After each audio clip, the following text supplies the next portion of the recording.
बिस्मिल्लाहिर्रहमानिर्रहीम। अस्सलाम वालेकुम 10th क्लास।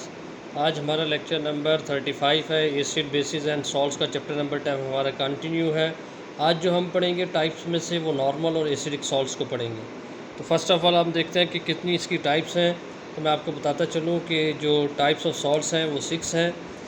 हम देखते हैं वन बाय वन कौन कौन सी हैं। नॉर्मल सॉल्ट वो होते हैं जो कम्प्लीटली न्यूट्रलाइज होते हैं।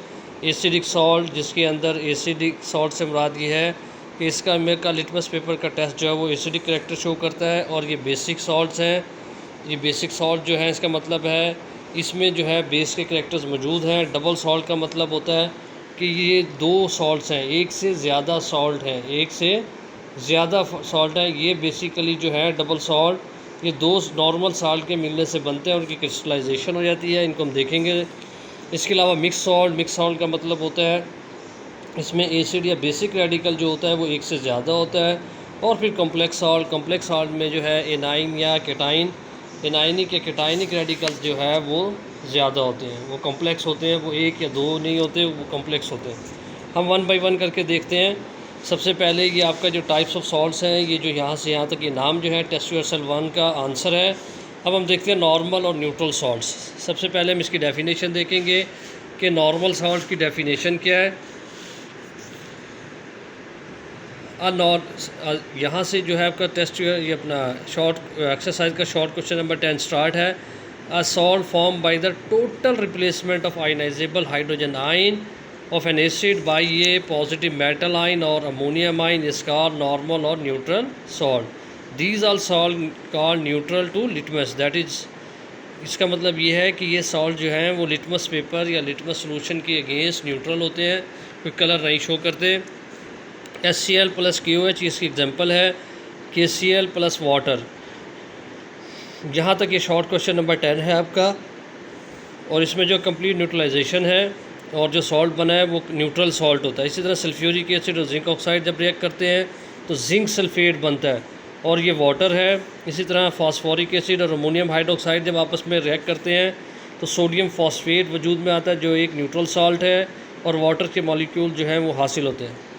नाइट्रिक एसिड और अमोनियम हाइड्रोक्साइड जब आपस में रिएक्ट करते हैं रिप्लेसमेंट ऑफ रेडिकल्स होती है। अमोनियम नाइट्रेट न्यूट्रल सॉल्ट हासिल होता है और वाटर होता है। अब इन चारों सॉल्ट्स जो बने हैं potassium chloride, zinc sulphate, sodium phosphate और अमोनियम नाइट्रेट, ये सब न्यूट्रल हैं। ये जो हैं ये इनके देखिए हाइड्रोजन आयन इनके सबके रिप्लेस हो गए हैं, कोई भी नहीं बचा। और ये जो है न्यूट्रल है लिटमस के अगेंस्ट। तो ये आपके जो है नॉर्मल सॉल्ट्स हैं। अब हम एसिडिक सॉल्ट की तरफ आते हैं। आपके एसिडिक सॉल्ट में हम देखते हैं ये लॉन्ग क्वेश्चन नंबर आपका 6 यहाँ से स्टार्ट हो रहा है। और ये पूरा जो है एसिडिक सॉल्ट इसकी तमाम एग्जांपल कैसे रिप्लेस होगा, ये लॉन्ग क्वेश्चन नंबर 6 का हिस्सा है पूरा। अब तो इसका शॉर्ट क्वेश्चन नंबर 19 यहाँ से शुरू हो रहा है। फर्स्ट ऑफ ऑल हम इसकी डेफिनेशन देखते हैं।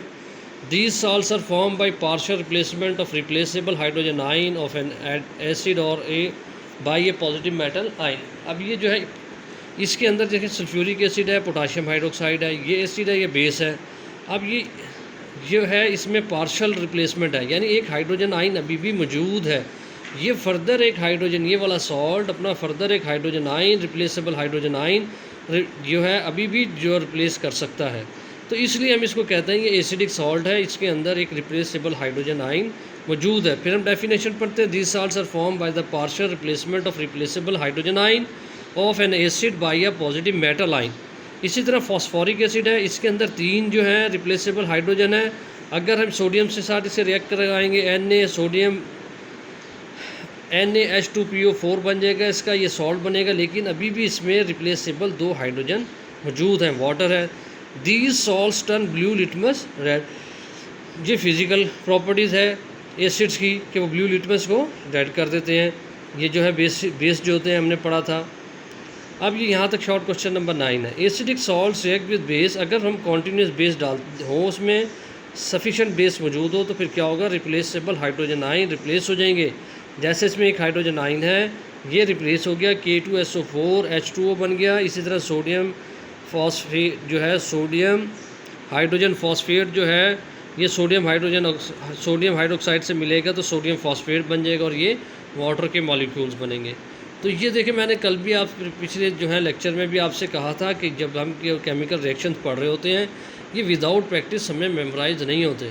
प्रैक्टिस करने से फिर हमें रिप्लेसमेंट ऑफ आयंस जो है या रेडिकल्स जो है ये समझ आ जाती है, और फिर हमें इनके नाम याद हो जाते हैं आसानी के साथ। अगर आप रिएक्शन नहीं करेंगे, जस्ट इसे पढ़ने की कोशिश करेंगे, तो फिर जो है ना आपसे इस सॉल्ट्स के रिएक्शन नहीं लिखे जाएंगे या आपको याद नहीं होंगे, फिर आप इसे भूल जाएंगे। अस्सलाम वालेकुम।